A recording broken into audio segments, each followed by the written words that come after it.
Yeah. Huh?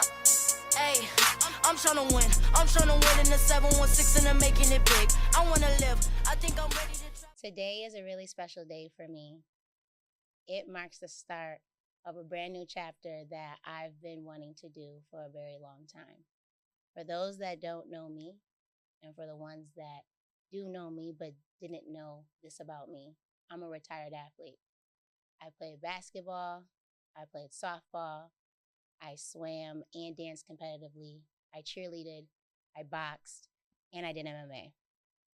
So Let's Talk About It with Ty is very much an extension of me and my upbringing in sports culture. On this platform, we are going to have fun, we're going to be passionate, we're going to be feisty, and we're going to talk a lot of shit because I can back it up. Before we start the show, I would like to give thanks and acknowledgement for the women in sports media that came before me and that are currently in the field now. Your work never goes unnoticed. Seeing you have a voice, seeing you have a platform, seeing you guys making a real impact inspired me to get active in the field and join in and continue the work that you guys have done. I couldn't be more happier to chime in on the conversation and inspire the new upcoming women who want to be here as well. So without further ado, let's start the segment. Let's start with the Eastern Conference Finals against Boston Celtics and the Indiana Pacers. At the top of the series, Celtics underestimated the speed of the Indiana Pacers coming off of Game 7 with the Knicks. They thought that their legs would be extremely tired and that they would play at a slower pace. Ultimately, that's not the case. Pacers played at a top speed, and the Celtics nearly almost lost the game trying to adjust to the speed. It wasn't until the fourth quarter when JB was on the outside, about to shoot a corner three, and he ties the game, ultimately changing the tide of the series. Going into the next game, the Celtics have a lot of offensive rebounds, and the Pacers cannot get in transition after this. It keeps them away from the ball, and it just ultimately just knocks them off their game. Going into the next game, Boston had too many offensive rebounds, and it was hard for the Pacers to get back in transition. Celtics play really good ball movement on the perimeter in comparison to the defense of the Pacers. The Pacers play a help defense, which leads to many open, wide shots, especially on the perimeter. Going into Game 3, Halliburton is out, and it definitely changes the tide of the Pacers and how they're playing. Pacers end up blowing the lead. Let's go from like the 9.6 seconds in the fourth quarter where there's one timeout, 1 point, and Nembhard is driving it up, and Jrue Holiday plays better defense and ultimately steals the ball, winning, and they win Game 3. Just going from there on, it's just that they never could get back and recover for Game 4, and ultimately they get swept 4-0. Rewatching the play on Nembhard with Jrue Holiday, I judged Carlisle as a coach because he had one timeout left.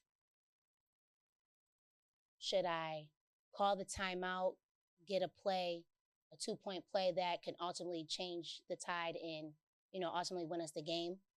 But then going back to, I believe, Game 1 or Game 2, Halliburton was in the same position as Nembhard and he got smothered. And I believe moving forward without him and putting Nembhard as the decision maker, I don't think he was ultimately ready for that. So then I really had to sit back and watch film again and say maybe Carlisle wasn't wrong for not calling the timeout. Maybe he should have just, he just believed in his team that they would get it done. But ultimately Drew Holiday plays better defense than Nembhard's decision-making. With the blowout, the Pacers should not hold their heads down. Like, they played a very, very good series against a 1 seed. They, moving forward, they just got to build on what they did this year. And, feel like, we held our ground against a 1 seed. We didn't get blown out. It was a neck and neck game. It's just that they were better prepared, and injury wasn't a problem here. Boston moving in the next series, they have a chip on their shoulder. They played 5 Eastern Conference Finals in the last 7 years, and they only went to the finals once. So I just feel like they got to get the job done to solidify them as a true number 1 seed, because a lot of people don't believe that they're a true number 1 seed. They don't believe in the tandem between Jason Tatum and Jaylen Brown. They believe like they're just like coasting because there's no real threat competition in the East. So I believe like them winning the finals would solidify everything they've ever worked for, been building on for the last 7 years together. It would solidify Jason Tatum as the face of the NBA. It would solidify Jaylen Brown. It would silence the haters. On to the Western Conference Finals against Dallas Mavs and the Minnesota Timberwolves. Start of the series, the Wolves come in very gassed, coming off that Game 7 with the Nuggets. And ultimately, Luca and Kyrie get to cooking on that pick and roll. And they create a lot of opportunities for the back court to step up and make plays. Going on to the next game, Wolves hold a lead up into the bottom of the third. And ultimately, what changes the tide of this game is Ant makes a crucial turnover about 12.8 seconds with 5 seconds left on the shot clock. He does a turnover that leads with Luca with the ball, and Luca makes a game-winning shot over Gobert. And what's so funny about that is that Luca says, I can't move fast, but he can't move faster than me. And Luca very much had the right to say that. Like, this is like the defensive player of the year, and I just shot the game-winning shot over you. So, like, when Luca apologized for that moment, I don't even know why he did that. You're supposed to play with that type of confidence. You just shot the game-winning shot over the defensive player of the year, But back to the series. In Game 3, Coach Finch really doesn't make the adjustments he's supposed to. He's playing the same scheme, and the Mavs win again because they haven't made the right adjustments to take a win in this series. One of the key moments that I seen in this, was when Finch literally calls a timeout in a momentum run in the fourth quarter. It was literally, they were going shot for shot. They call a timeout. He takes them out their rhythm. And then Mavs come back, just shot after shot after shot, and they couldn't come back from that. Game 4, Finch definitely took what the people have been saying and made the adjustments to capitalize in a win. But also that chip of, we about to get swept, came into play as well. So Cat and Ant were both cooking. Cat in the freaking second half of the game was cooking. Ant was doing what he was supposed to do. Derek Lively's presence was definitely missed, so I think that's another reason why the Mavs couldn't capitalize in Game 4. They were just trying to adjust to losing one of their tall men. Derek Lively's 7'1", And so I just feel like, and he's also like a really good shooter as well. Like, so him not being there, his presence was definitely missed. We're shooting live, so I'm going to make a game prediction on Game 5. So they're back in the Timberwolves' house tonight, so I feel like the Timberwolves could possibly take it in their house the first game, so it might be pushed to a Game 6. But Game 6, I think the Mavs going to take it and go to the finals. So, back through that series that I'm like rewatching the film for it, I think about how many times the Minnesota Wolves don't capitalize at the field goal range. Like, there was a lot of times that they went long periods without actually shooting.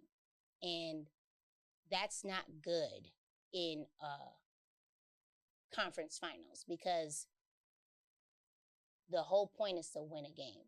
So them not capitalizing on having the ball and not getting a point was another crucial reason why they're in the boat that they're in. The other part to that too is like they have a really good 1-2 punch with Ant and Cat. Both of your star players cannot be off. They have to both be playing at a high intense level, and they just were not showing up until Game 4. So I think that really plays into why they haven't had good success in this Western Conference Finals. And ultimately, that's why we're seeing a Game 5, possibly a Game 6, because I don't see them coming back from a 3-1 lead. Really, like the only person that was ever able to do that was LeBron James. So let's talk about the women now. The big thing in women's basketball right now is that they're creating two new teams. And Golden State is getting one. They're going to name them the Valkyries, and Toronto hasn't really picked their name yet. With this expansion, it just shows me that they're moving in the right direction. Like, they're just, 30 girls get a shot to play pro. Like, they get the shot to play pro. They get to make their dreams come true.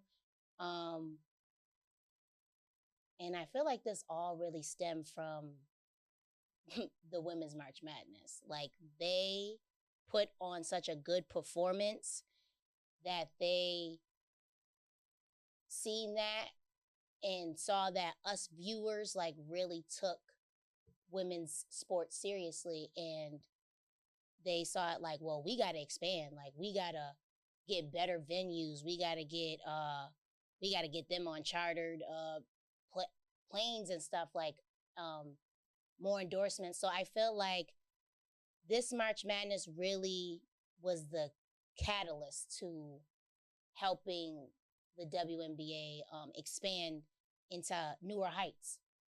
I will say this, with Toronto, listen, we got the Power Rangers, okay? We got the Power Rangers. Like, we can use one of those names. Like, seriously, we can use one of those names. Like, you got the Toronto Raptors.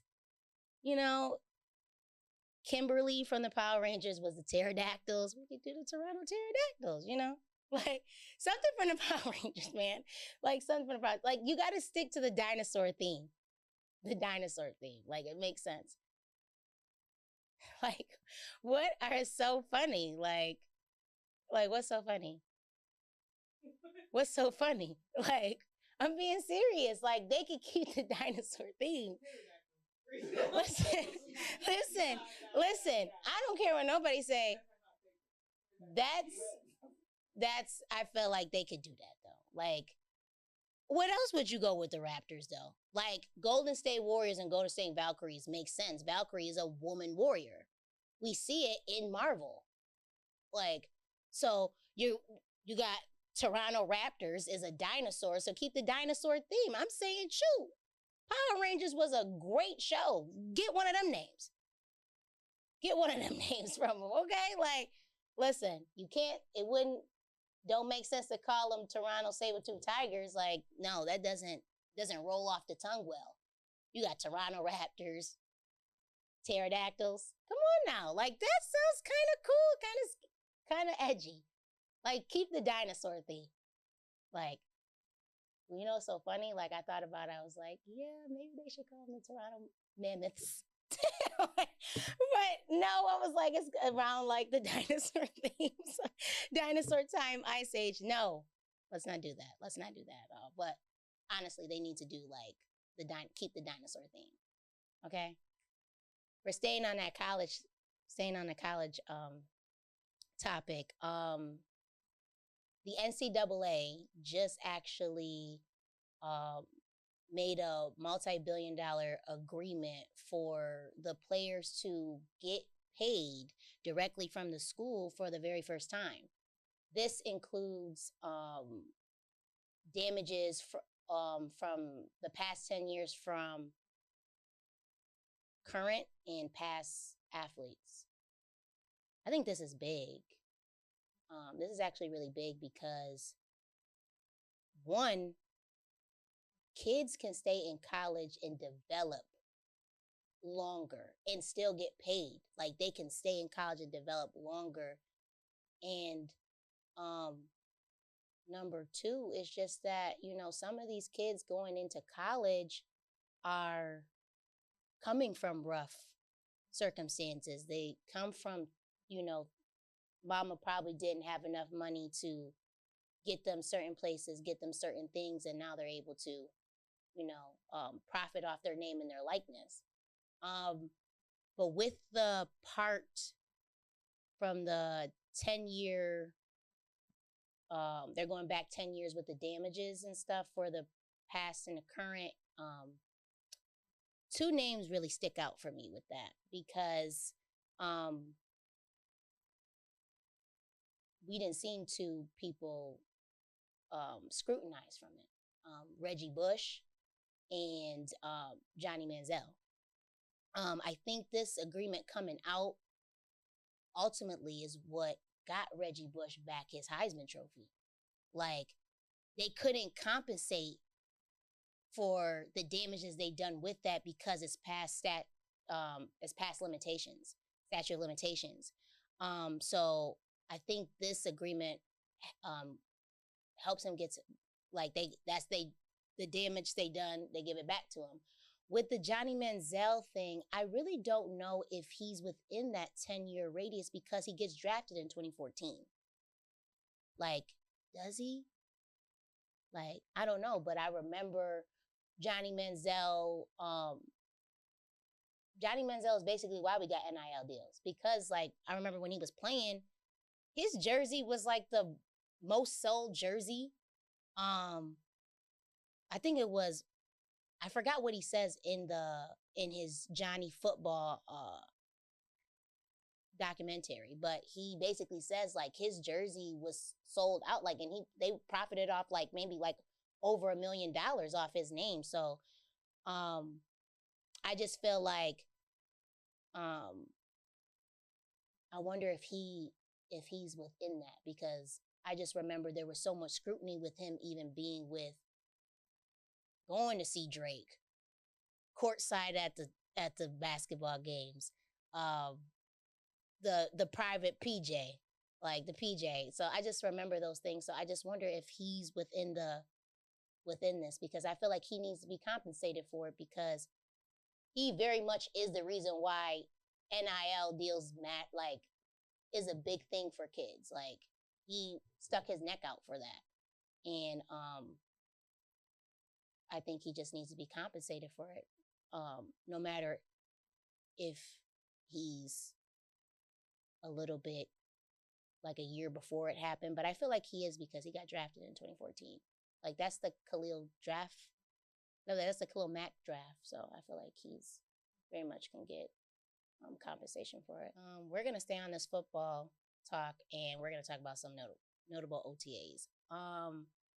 Brandon Ayuk, Justin Jefferson, CeeDee Lamb, Jamar Chase, T. Higgins, They all have not went to OTAs due to contract reasons. See me, I'm a stats girl, so I had to look up some of these stats. So, Jamar Chase, he had a 1,200 yard series. Had 1,200 yardage year. T. Higgins had 656. Justin Jefferson, even though he got injured, he had 1,100 yard year. CD Lamb, my man's almost hit an 1,800 yard season with 12 touchdowns. That's crazy. And then Brandon Ayuk, he had roughly a little bit over a 1,300 yard season. With these wide receivers that are not showing up to OTAs, I really feel like they deserve their money. They stats prove it. You know, even though T. Higgins might not had like a spectacular like yardage, his average per carry is, I think it's like roughly around like 15 that I wrote down that I remember. I think it's 15. And he gonna give you production. I feel like with all these wide receivers, they give you production. And I feel like y'all need to pay them their money. Like, would you not gonna pay them their money? You got Jamar and T. Higgins. That's your 1-2 punch for Joe Burrow. Justin Jefferson, he just won Offensive Player of the Year like 2 years ago. Like, pay him that money. CD Lamb, he's like one of the star receivers on the Cowboys. Like, I really can't even think about who's off of him right now because CD Lamb just is cooking. And Brandon Ayuk, he's off with Debo, but like getting rid of Brandon, like, you ain't gonna have no one filling his shoes on production. So I just feel like y'all need to pay him their money. Another notable OTA was Bryce Young. Bryce Young is impressing with the new offense. Now, why this is really big is because a lot of people believe Bryce Young is not a good quarterback. And I take offense to that because Bryce Young he comes from Bama. And anybody that knows me knows I'm Bama to the T. Ain't nothing but the damn tide around this month. And I just feel like y'all shitting on my guy. Like, y'all shitting on him. Like, let's not forget that he plays for the Panthers and the org has been bad. And his lines have been not good. Like, they've been shitty. So, I was told through one of the people that I work with that there was only like a 12% time that Bryce Young even got the ball to his receiver. That tells you everything you need to know about the line. The lines suck. So you can't count Bryce Young out for y'all not building around him. So I'm very happy to see that this offense is working for him and like he can prove to people that he is that guy. I seen that when he was in college. Like, this, did y'all forget this is the Heisman winner? I think of 2022? Yeah, I think his freshman year. I think it was 2022 that he won. I could be wrong though. I don't got the stat on me right now, but yeah, like, y'all not about to shit on my guy like that. Like, he's a very good quarterback. I think putting a good team around him and fixing them damn lines, you'll be able to see that he is one of them ones. That's what got him that Heisman trophy. So, yeah, just stop shitting on my guy. That's just how I feel. Next thing that I feel like was notable was Rashee Rice. He was participating in OTAs, and he's possibly facing suspension for hitting a camera person and that hit and run. And that's one of their star wide receivers too. So I don't know. That was just something that stuck out for me. And then we got to talk about these quarterbacks coming back from injury. Like, that was another thing notable for OTAs for me, was you got Aaron Rodgers, you got Danny Dimes, you got Anthony Richardson, you have Deshaun Watson, all coming back from injury. Honestly, Anthony Richardson is very Newton-esque for me. Like, I feel like he's going to do really well this year with his offense. I don't know. I can't really project record just yet, but I know he's going to do really well in his system. Danny Dimes, I definitely believe, like, he'll be okay with who they just got as wide receivers, but I don't know if it's going to be like a winning season for them, if that goes on. I mean, if that makes sense. Like, I don't think it's going to be a winning season, but I think he's going to do maybe 6 games of wins. Aaron Rodgers, I feel like with his new offense and him being on the Jets, like, he can look like that year he won the Super Bowl, but I'm not so sold on Aaron Rodgers just because I don't think it's ever really been the talent that was around Aaron Rodgers.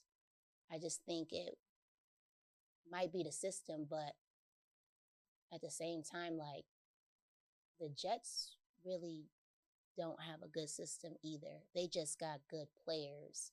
So I'm really excited to see what he does with that offense. And Deshaun Watson, like, if anybody knows me, I was gun-ho about Deshaun Watson on the Texans. I thought he was top 5 in the league when he was on the Texans. And I really can't wait to see what he does with the Browns. But I am a little nervous because he injured his shoulder. And when you're a quarterback, you know, it's easy to re-injure that because it's your throwing arm. So I'm very excited to see what happens with moving forward with what is going on in the NFL. So now I would like to end our segment with something that is very much home for me. If anybody knows me, I'm a sneakerhead. I collect sneakers. I've been collecting sneakers for years. Like, I still have very much all my LeBron 9s, all my Kobe's, all my, like, sneakers from years ago, like when sneaker collecting was a real big thing. Like, so I'm very much a sneakerhead. So I really want to end the segment with me, like, showing you what I am wearing today. So let me show you. This right here is a Sabrina one. This is called the West Coast Roots. Looking at this, is very lightweight. It definitely gives you a Kobe Bryant feel of a sneaker. And I will say, like, her color waves are very much like it. Like, I'm very much a person that likes a lot of color. I don't like the same red, white, black sneaker. So yeah, like, these Sabrina ones, like, these are fire. And the boys are making these look good. Like, the girls too, but I think I've seen a lot of the boys wearing this sneaker, and I just was like, I gotta buy this because these just too fire. And, you know, I can't wait to collect more of these. But yeah, thanks for tuning in to episode 1 of Let's Talk About It with Ty. I can't wait to shoot more. I can't wait to give y'all more content. I can't wait to y'all see a little bit more of my personality, because I'm on y'all ass. For real, for real. Like, I'm on y'all ass. I don't play about this. And we just gonna have fun. Y'all just gonna be my cyber friend. Yeah. Thanks for tuning in.